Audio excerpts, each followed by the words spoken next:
Hey guys, just making a video here on my budget long-range AR-10 I've put together. I'm going to go over some of the pricing on the parts I've got and a couple of things I learned along the way. Go ahead and get started. The barrel and the upper with the handguard I bought as a already put together set.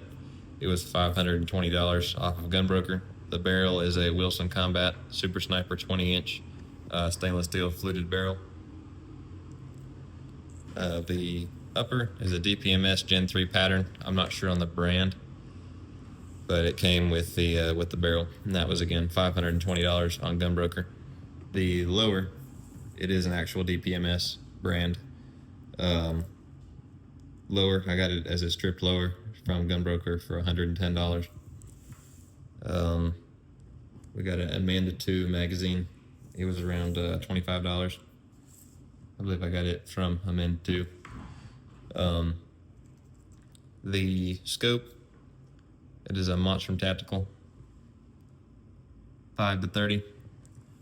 I'll probably make a review video on this scope, but just for right now, I'll tell you it's done well for me. I've gone out to 920 yards. Haven't found anywhere to shoot further than that, but it was doing fine and still clear at 920 yards. The only complaint I have with it is the crosshairs are a little big, so if you want to get into real precise shooting, you'll probably eventually want to upgrade it to something else. But for $230, I don't think there's a better scope out there. The glass clarity is really good. Like I said, the main complaint is the largeness of the reticle. But the zero stops and everything, the daylight bright reticle is all real good. I like it. Like I said, it was $230. Maybe eventually you want to upgrade that, but for the price, it's a really good starter. The suppressor is a Resilient Simple Man suppressor, tax stamp and all. It was only $700. I like it a whole lot. It's a 30 caliber suppressor. If I didn't mention it, this is a 6.5 Creedmoor build. The bolt carrier group, the first bolt carrier group I got, I really cheaped out on it. I spent like $80 on it from some no-name brand from, I think it was Delta Team Tactical.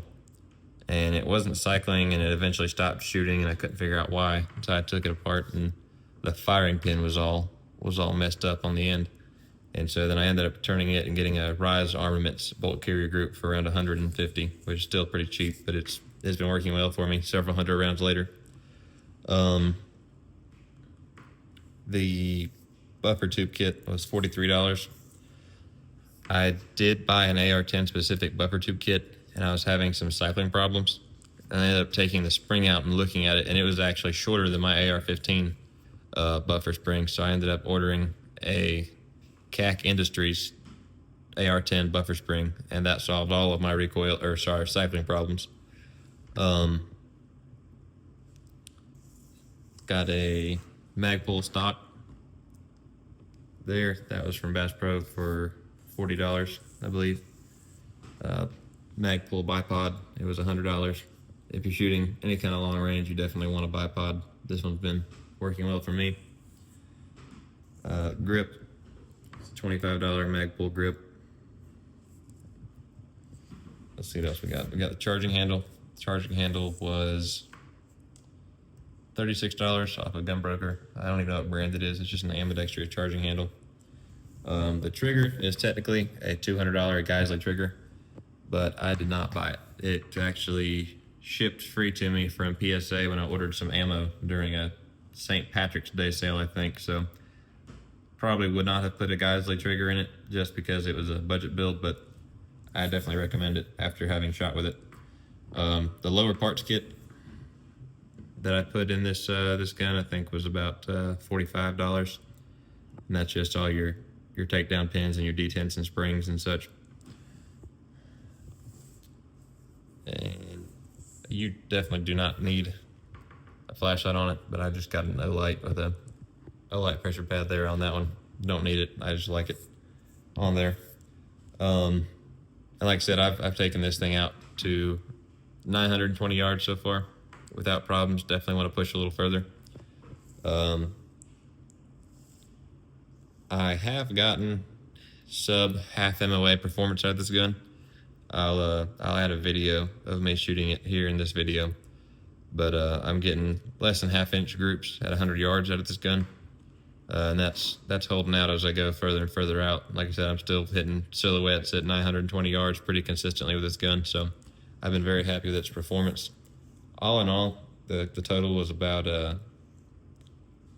$2,194 all put together, but you can greatly reduce that price by not running a suppressor if you choose not to.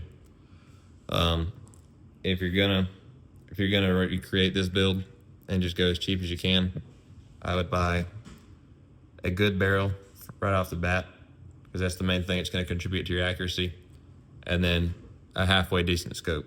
This is probably as cheap as you want to go. It's a $230 monstrum. I don't think there's anything else in that price range that would be worth having for long range. Next step up would probably be something like an AR-10, but I'll probably upgrade it later, but it's working fine for me now. So I believe that's it on this build.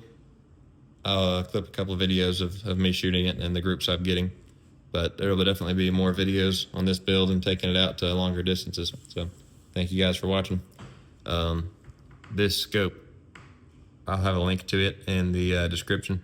If you want to help out the channel, you can buy this scope through that link and I'll get a kickback from it. So thank you guys for watching. We'll see you next time.